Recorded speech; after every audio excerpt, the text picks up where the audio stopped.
Hey there.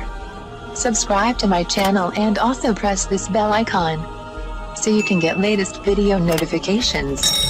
And this is absolutely free. आज मैं आपको बताऊंगी दाढ़ी और सर के सफ़ेद बालों को हमेशा हमेशा के लिए काला करने का तरीका। अज्जा: खुश्क आंवला 100 ग्राम, हलीला स्याह 100 ग्राम,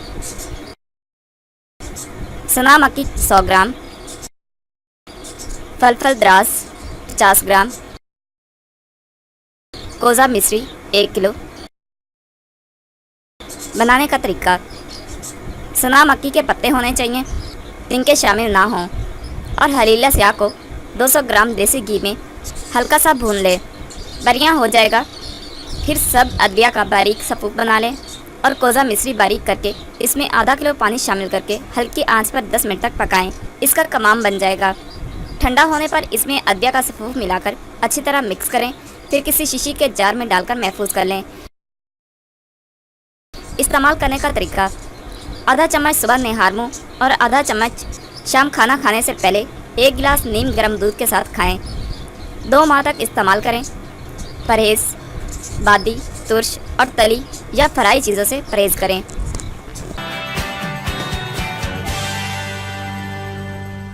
thank you for watching my video.